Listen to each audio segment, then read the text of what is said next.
We have pooled all resources and mobilized maximum resources to work on this particular case. We have been collecting information. We've got our intelligence operatives on the ground that are working closely with key stakeholders. We have managed to estimate the numbers to be between 350 and 400.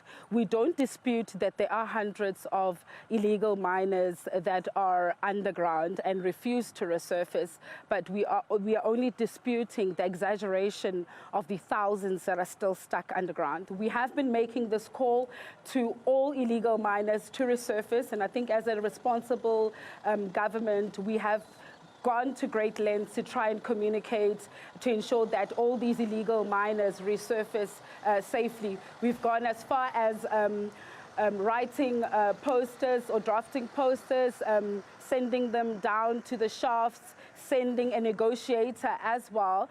We've even gone as far as allowing water and food to be delivered down to these illegal miners to allow them to gain strength so that they will be able to come out.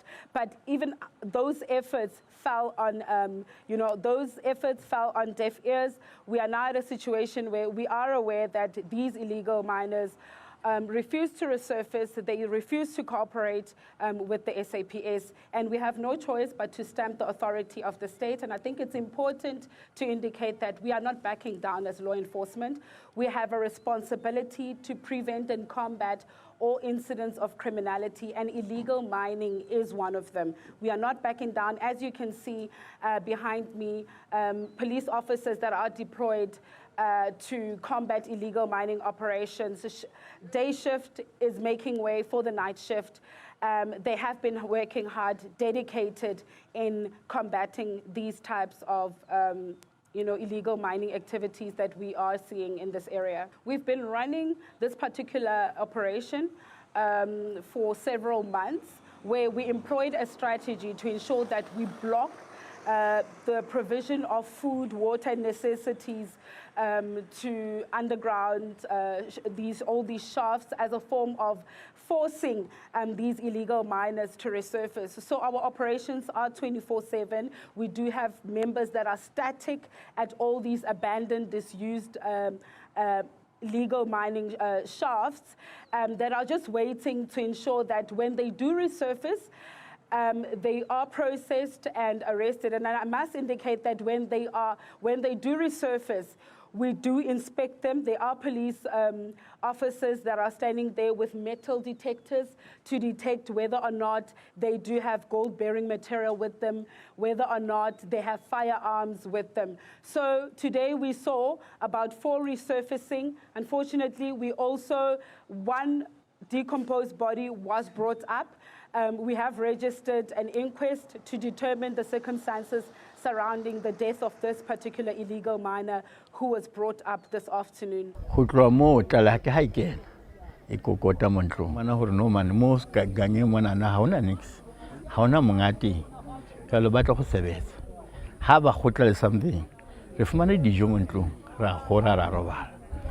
then ra thaba rona bana ba khona go supportiwa jwale ha o re bona re toito ya re nana go bane bana ba shwa mo mafatsemanana ba kwaletswe ha ona mo ba tswang teng so bitso bana ba tswe ba phila ising ba tswe ile ditupu kwaye nam ndinazo family members ezisemgodini so loo nto indenzela itrauma because nasi sidumbu sesiphumile ngoku andazi noba is one of my family members okanye ntoni. We have been reliably told by the mine owner, as well as the Departments of Minerals, Resources and Energy, that this disused and abandoned mine is not safe. It would be inhumane to allow people to go down and operate, and especially police officers who serve and protect the people of this country with dedication and commitment. So let's make it quite clear. We do believe where we are standing that we have provided ample time for all these illegal miners to resurface. We are investigating allegations that there are gangs down there that are preventing some illegal miners from resurfacing. There's a lot of intimidation and so on. But we have made that call. We are not backing down. We do understand from what we have been told from those that have been down there that the situation is a bit dire. People are falling ill, but we are making that call to say, here is your opportunity, resurface. As soon as you're resurfaced, there are emergency services that are available to attend to these particular illegal miners. As I've indicated, we've got hazardous gases underground. We have been advised accordingly. But also what is of key importance to communicate is that in most of the incidents that we have worked and as the SAPS and as the NUT joins, we've picked up that all these illegal miners are heavily armed. We have collected and seized 369 high-caliber firearms since this operation started in December in all the 7 provinces that we are operating. We've had confiscation of more than 10,000 rounds of ammunition. We are not blocking any route, exit, or entry. We have merely deployed police officers to stand static there to ensure that no food, no water is taken down there, but also to ensure that no commodity that was mined illegally is brought up, and such things like drugs and firearms are also not brought up. While these illegal mining investigations have been ongoing for quite some time, we have arrested a few illegal mining kingpins. You will recall earlier this year, we had 6 that were arrested in Carltonville, together with their wives. We have seized some of their properties, some of their vehicles, and so on. And I do believe some of them are out on bail. We also recently arrested some 2 illegal mining kingpins in the Limpopo province, where they were arrested for dealing illegally in chrome. And they were found to be in possession of about 20 million of chrome. So we do believe that we are making inroads. We are investigating who are the kingpins, especially on this particular operation. We do have information, but at this stage, that's not information that we are going to be sharing with members of the public. It is an ongoing operation.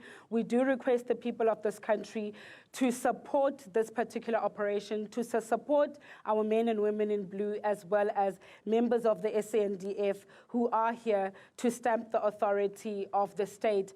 I must say, Vala Umgodi operation has registered commendable progress.